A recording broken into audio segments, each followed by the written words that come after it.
Welcome to the Dr. Wyatt Show podcast for developing a long-lasting, happy relationship is the status symbol to achieve. And following my tools is one path to help get you there. I'm your host, Dr. Wyatt Fisher, a licensed psychologist specializing in couples counseling. If you want to improve your communication so that you have more love and less conflicts, download my app today, Keep the Glow, KTG, wherever you get your apps, and you can start with 2 weeks free.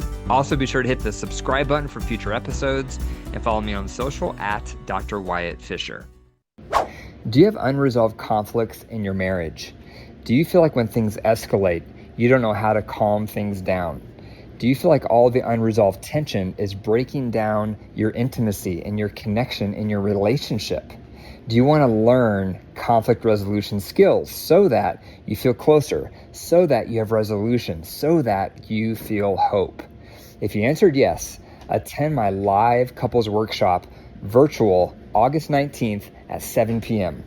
In this workshop, I'm going to teach you my method called the diamond. The diamond is the approach for all couples to learn how to cool off, how to come back together, and how to resolve those conflicts instead of sweeping them under the rug. The best part is the couples workshop is only $29 per couple. So if conflict resolution is a growth area for your relationship, attend this couples workshop. The link is in the show notes, and I hope to see you there. So today I'm going to talk about, are you getting your needs met from your kids? This is something I've never done an episode on before, and I know it's a struggle. It's something I've experienced in my own relationship with my kids over the years, and I know a lot of you have probably experienced this. So I thought it was a good time for me to finally sit down and record a podcast episode on this topic. What is it? How does it show up? And how do we fix it? So the first thing I'm going to cover is what makes us ripe for doing this. What makes us ripe for getting our needs met from our kids? Now, obviously, you want to have a good relationship with your kids. My wife and I have 4 kids, and you want to nurture those relationships, and that relationship's going to change as they get older. But what I'm referring to here is some of your needs that should be getting met from your partner start getting met from your kids instead of from your partner. And the reason that this can happen, or what makes us ripe for this to happen, is our marriage isn't going very well. So we're not very close with our partner. Maybe we're in the winter season. We're just not feeling very connected to our partner. They're not meeting our needs. And so what do? Well, there's my son. Well, there's my daughter. And so now, without realizing it, we start getting our needs met from them instead. And so that's what can make us ripe. And sometimes another thing that can make us ripe is we may feel particularly close with one of our children, and we may feel like we're really similar to them, and they understand us well because we understand them well because we're cut from the same cloth. That can also make us ripe for it. But the top thing that makes us ripe to start getting our needs met from our children instead of our partner is that our marriage isn't going very well. We're in winter, we're not very happy, our needs aren't being met, so we start outsourcing to our children. So number 2, what are some examples of outsourcing to our kids? I'm going to go over 3 examples and see if you can relate to any of these. One example is affection. So maybe your marriage is not very affectionate. Maybe you're married to someone who's not a very warm, touchy, lovey-dovey kind of person, but one of your kids is. One of your children is very lovey-dovey. They love touch. They love snuggles. They love cuddling. And so what do? You start getting your physical needs met from your child for affection because it's not getting met in your marriage. That's one example. My partner won't touch me affectionately, but my daughter will, or my son will. So that's where I go to get my needs met for affection. Can you relate to that one? Some of you, maybe this is happening right now, or it has in the past. Another example of outsourcing to our kids is recreation. So maybe your partner won't do fun things with you.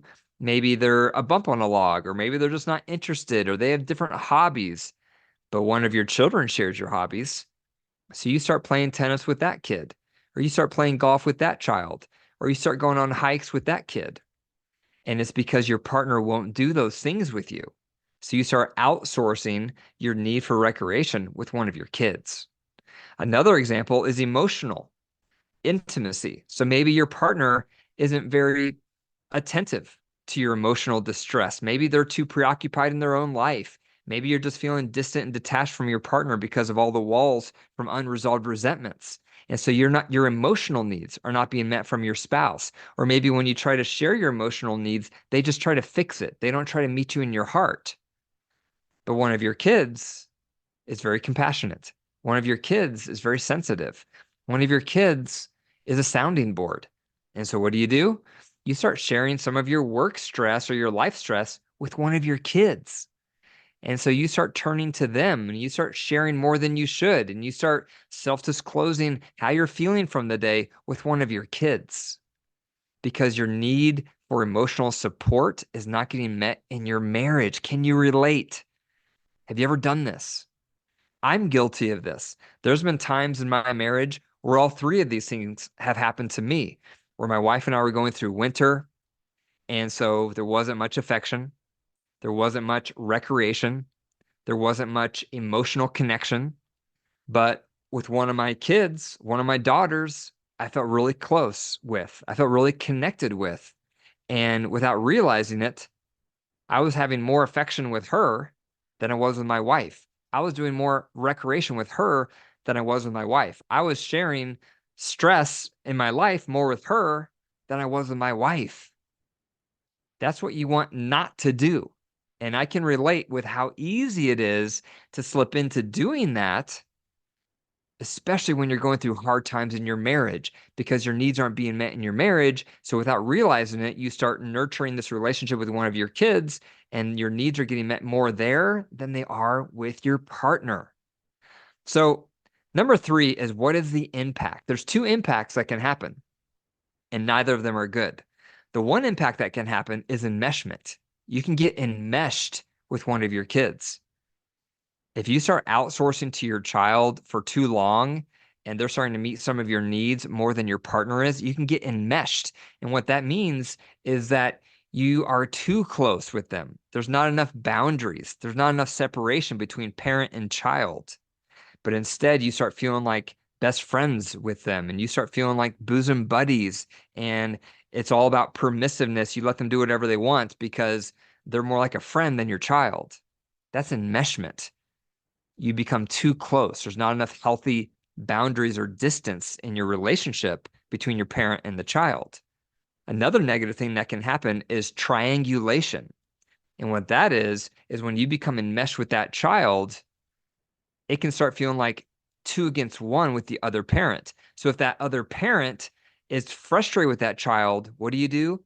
You take that child's side. You back them up. You defend them to your spouse. Why? Because you're closer with that child than you are with your partner. You've become enmeshed with that child, so you stand up for them and you take their back because you've become enmeshed.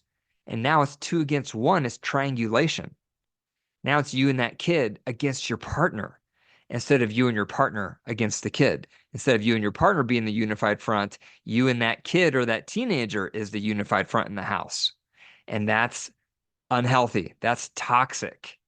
Now, in my situation, thankfully, it never got to that level. I never got enmeshed with my child. It never turned into triangulation. But again, I can relate to feeling like, wow, more of my desire for affection or recreation or emotional connection is starting to happen more from this parent-child relationship from my own marriage. Can you relate to that? Are you guilty of that? And then are you guilty of it turning into enmeshment where you're too close, you're too connected, there's no boundaries? And then triangulation where now it's me and that kid against my partner. That's going to hurt your marriage. So number 4 is, what is the solution?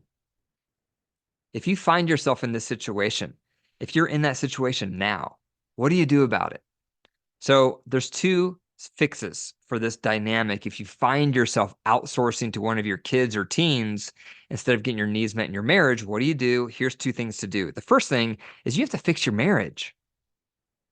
If your need for affection or recreation or emotional connection is not being met in your marriage, you got to fix the marriage. And you fix your marriage by working through your resentments. That's step number 1. And then you have to build back your friendship with your partner. That's step number 2. Then you have to start bringing in physical intimacy in your relationship. That's step number 3. That you have to fix your marriage. And if you can't fix it on your own, you have to work with a professional. That's why I see couples in my practice. That's why I have a team of coaches who see couples. It's because most couples struggle fixing their own relationship because you're not objective. Your own needs are at stake. You get defensive. Your partner gets defensive. There's walls.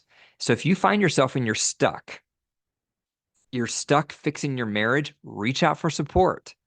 You go to a plumber for your toilet. You go to the mechanic for your car. You go to the dentist for your teeth. Reach out to a professional to help you get unstuck with your marriage so that you're not outsourcing to your kids.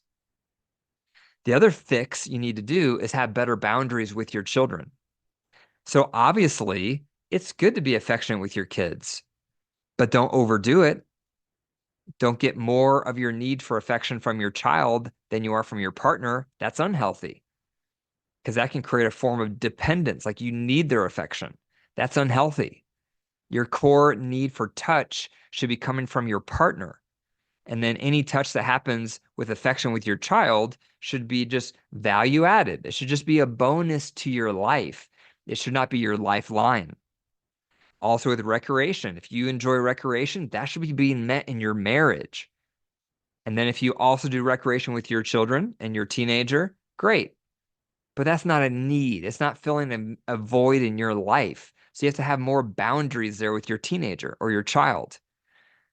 If your emotional intimacy is not being met in your marriage, you have to work at that to get it met there, because the fix is you can share, some of your highs and lows from the day with your kid or teen, as long as it's appropriate. Your child or your teenager should not become your therapist. They should not become your sounding board. They should not become the person you go to when you're in distress at all. Because what does that do? It turns them into your parent, or it turns them into your partner. And that's twisted.